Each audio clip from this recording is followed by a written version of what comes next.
مر گئے ہیں تو تو جوان نہیں، اور اگر تو نے اپنے خاندان اور معاشرے میں اونچا افسر بن کے نام کما لیا تو جوان نہیں۔ جوان اس کو کہتے ہیں جس کی جوانی پاکیزہ ہوتی ہے، جوان اس کو کہتے ہیں جس کی نظر جھکی ہوئی ہوتی ہے، جوان اس کو کہتے ہیں جو حیا کا پتلا ہو، جوان اس کو کہتے ہیں جو شرم کا پیکر ہو، جوان اس کو کہتے ہیں جس کی نظر سے معاشرے کی بہو بیٹیاں بچی ہو۔ جوان وہ ہوتا ہے، جوان بھی ہو پاکیزہ بھی ہو، جوان وہ ہوتا ہے کہ میرے رسول پاک نے فرمایا صبح قیامت اللہ عرش کے سیدھے جانب جوان کھڑا کرے گا، 30 سال کا جوان، چڑھتی جوانی، خوبصورت آنکھیں، روشن چہرہ، اس کا وجود طاقت والا۔ نبی آگے بڑھ کے پوچھیں گے یا اللہ یہ کون ہے جو تیرے دائیں جانب کھڑا ہے؟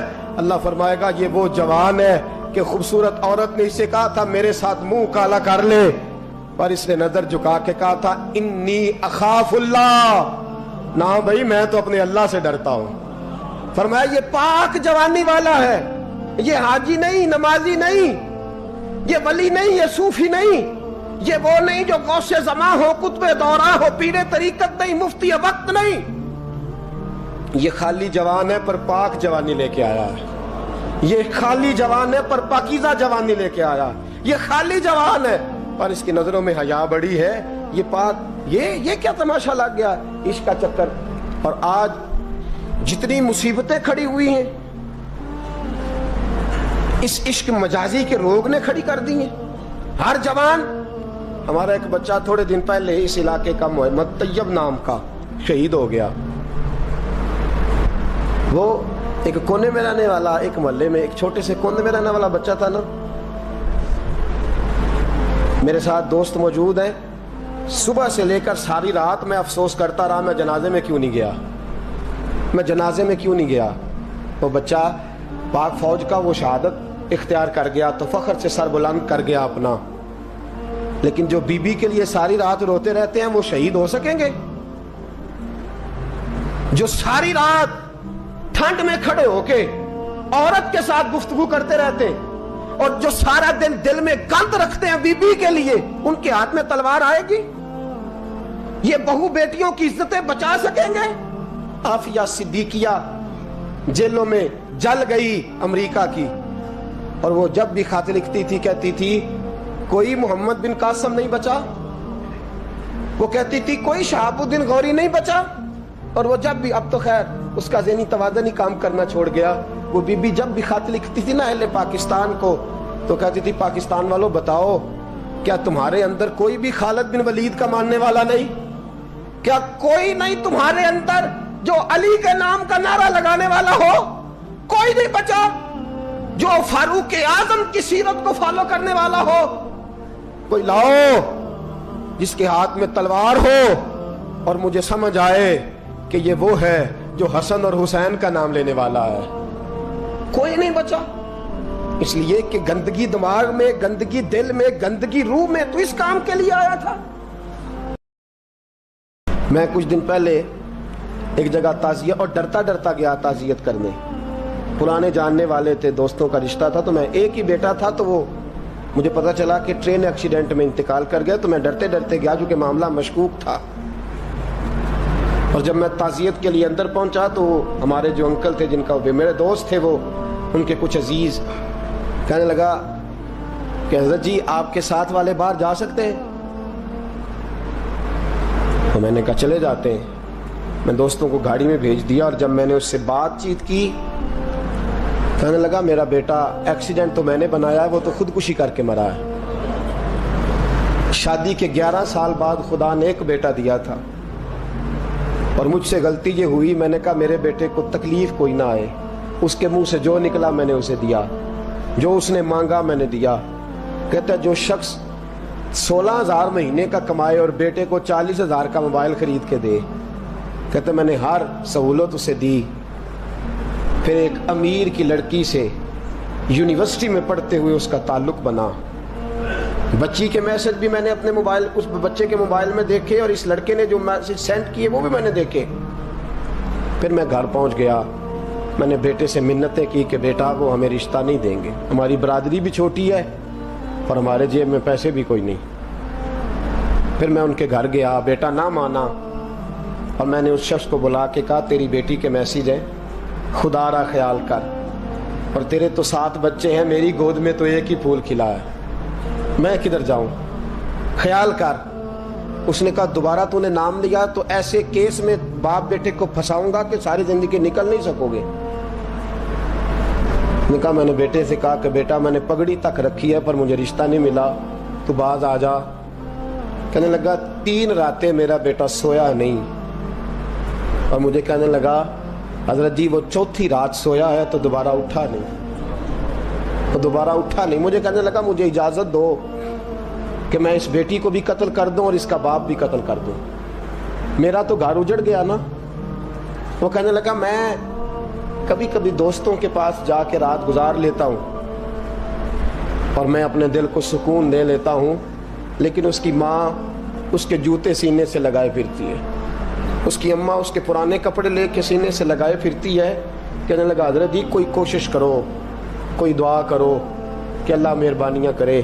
میں کہہ تو نہیں سکا ان سے, لیکن میرے دل میں خیال آیا کہ کس نے کہا تھا کہ بچہ یونیورسٹی میں کو ایجوکیشن میں داخل کراؤ, کس نے کہا تھا کہ اس کے ہاتھ میں آگ کا انگارہ دو.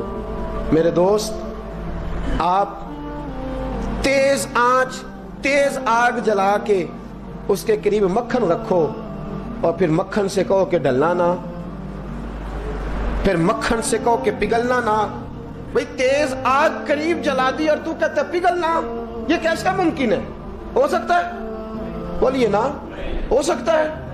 لڑکا اور لڑکی اکٹھے کالج میں پڑھیں, ایک کمرے میں رہیں, ایک چھت کے نیچے رہیں, ایک دوسرے کو دیکھیں, نام جانے, فون نمبر پاس ہو, اور پھر کہنا کہ تم عشق کا چکر نہ لڑانا, کیسے ممکن ہے؟ اور بڑے سیانے بندے کہتے ہیں حضرت صاحب اعتماد ہونا چاہیے اولاد پہ. میرے نبی پاک کو اپنی بیویوں پہ اعتماد نہیں؟ عبداللہ ابن مکتوم نابینے سے ابھی آئے ہیں تو حضور نے فرمایا پردہ کر لو. حضور کو اعتماد نہیں؟ مصطفیٰ سے پاک گھر کسی کا ہو سکتا ہے؟ فرمایا پردہ کر لو, نقاب ڈالو. سونے وہ تو نابینا ہے, فرمایا تمہیں تو نظر آتا ہے نا, ڈالو نقاب. یہ اعتماد ہونا چاہیے.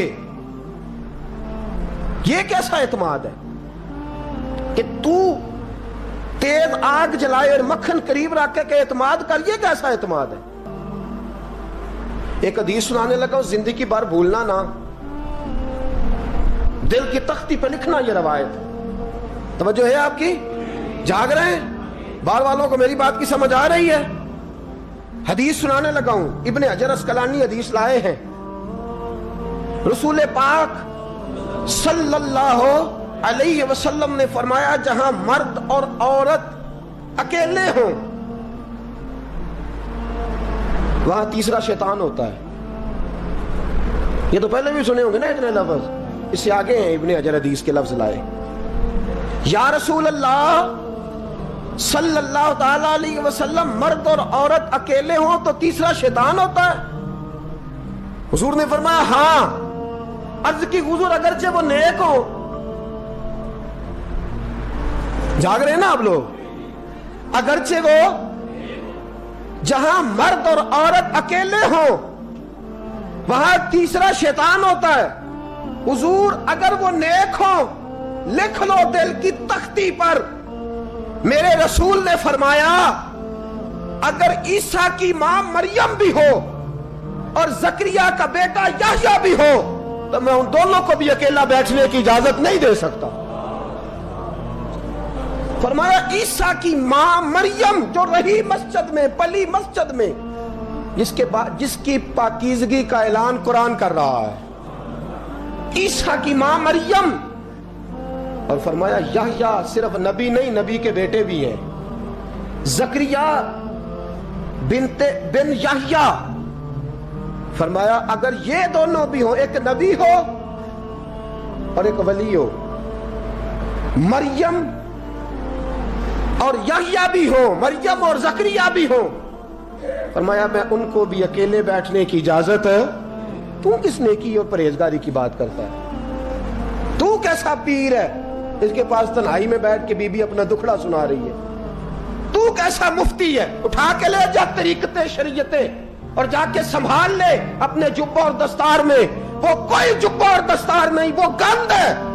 اس لیے کہ جو نبی مریم سلام اللہ علیہا کو نبی کے پاس بیٹھنے کی اجازت نہیں دے رہے، وہ پیر کس بات کی مولی ہے جو بیبیوں کو بغیر پردے کے سامنے بٹھاتا ہے. اور تنہا بی بی کہتی ہے میرا دکھ سن لے، کس نے اجازت دی ہے؟ اور پھر کہنا تماشا لگ گیا، سٹنڈ لگ گیا ہے. یہ شریعت بیان کر رہا ہوں، رسول اللہ کا فرمان بیان کر رہا ہوں، اور اس سے آگے ہمیں کسی دلیل کی ضرورت بالکل نہیں ہے. اور پتہ نہیں باپ کو کہ میرا بیٹا کیا کر رہا ہے. اندھی ہے وہ ماں جس کی بیٹی سارا دن نیٹ پہ بیٹھی رہتی ہے، اس کو خبر نہیں کیا ہو رہا. اور جب آگ گلے تک آتی ہے نا، داڑیاں جب جلنے لگتی ہیں تو ہمیں خیال آتا ہے یہ کیا بن گیا ہے. اور جب ماں کا دوپٹہ کھینچنے لگتا ہے نا سگا بیٹا کہ چل میرا رشتہ مانگ، پھر اس کو پتا چلتا ہے کہ یہ تو معاملہ ہی بڑا خراب کر لیا میں نے. میرے دوست، جوانی زیادہ پیسے کمانے کا نام نہیں. اگر تو قیمتی کپڑے پہنتا ہے تو تو جوان نہیں.